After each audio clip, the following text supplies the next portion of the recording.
Welcome to the Brass and Woodwind Shop. I'm working on a baritone with the rotary valves and the mechanical linkage. The mechanical linkage is very loose, so I need to tighten that up. On the mechanical linkage, there are several places where it can get loose. It can get loose between the posts and the levers right there, where there's a little bit of gap between there. See, I can take that and move that back and forth, and I can also move it sideways. It's loose there. I need to take care of that. But I'm not going to do that in this video. That will be a different video. The other place is between the linkage and the stop arm, and this one I already tightened up, so that one is tight. But I did not tighten this one yet, and I'll show you that. That is really loose. When it's on the instrument and you push down the lever, this is going to go back and forth, and there's a lot of slop there, and it's going to make some noise. So I'm going to tighten this up, and it will quiet down all the noise. If I hold this up to the camera, you can see the slop and hear the noise. I'm going to take this apart and show you what I'm working with. This screw is tapered. I don't know if you can see it on the video, but it's a lot wider up at the top than it is at the bottom. When you put the screw into the linkage, it should go up to about right there. And you can see where it should go by just lining this up. And that's how far it should go between the head of the screw and the linkage. But you can see that it does not go in that far. It goes in farther. It goes in pretty much all the way. If this were just a little bit loose, sometimes what you can do to fix the problem is file down the head of the screw just a little bit. You put it in the bench motor, take a file and file it down right there, and then that can cause it to go down a little farther, and it will tighten it up. It's not going to work on this one because it's too loose. There are actually two other different repairs you can do. If it's really loose, what I would do is I would drill that out and then put a tube in there, drill the tube out to fit the screw, and then that can solve the problem too.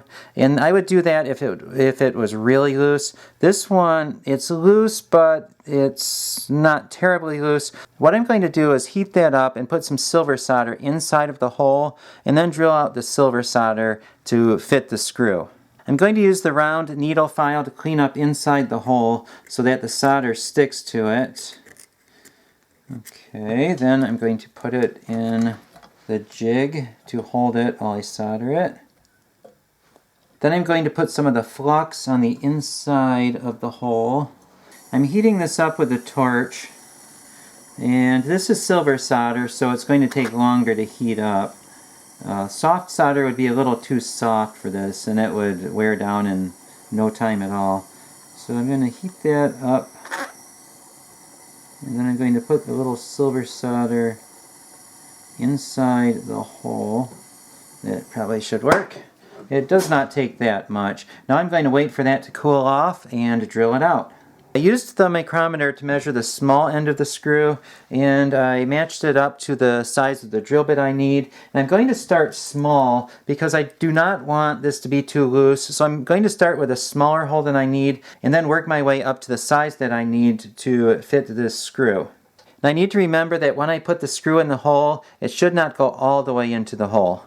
I put the drill bit into the bench motor, and I'm going to drill that out by hand because I want to keep control of it as I'm working on it.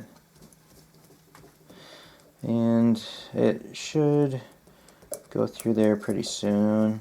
There we go. Okay, now I'm going to check the screw. Okay, the hole is way too small, so I'm going to go up one size on the drill bit. I put the next size larger drill bit in there, and I'm going to drill that out, and let's see how that fits now.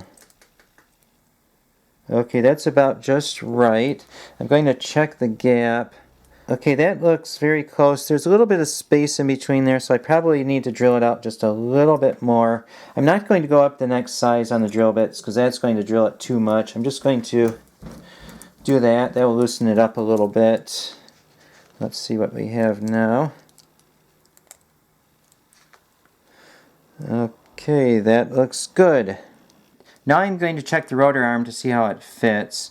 Okay, it does fit in there. It's a little tight, Some solder did get on the side of the linkage, and I think I'm probably going to need to file that down a little bit so that it works. On the mechanical linkage, there should be a little bit of play up and down, like this way, but not back and forth. And the reason for that is when you push down these levers, they do not go straight back and forth. You don't get back and forth straight like that. It's more of a curved thing like that. So when the linkage goes back and forth, it's going to go up and down just a little bit as it rotates the rotor arm. So you do want a little bit of play up and down, but just not side to side. Because of that, I am going to need to file down a little bit of that solder that was on there. Probably not too much. Okay, that is good. There's just a little bit of play. There does not need to be a lot, just a little bit. So I think that's going to be good. Now I'm going to put this together and see how it works. There it is. It is tight and there's no slop, so it should be good. And when I'm done with this, I'm going to put some heavy oil there, and also I'm going to put heavy oil on all the other moving parts on the mechanical linkage. That will lubricate it and help to quiet it down even more. If you need to tighten up these parts of the linkage, it can be done, but it is a lot more difficult, and rarely does that need to be done. And I'm not going to do it on this instrument. One more thing I'm going to do on this linkage is tighten up these levers, but that is for a different video. Thank you for watching. Please subscribe for more band instrument repair videos.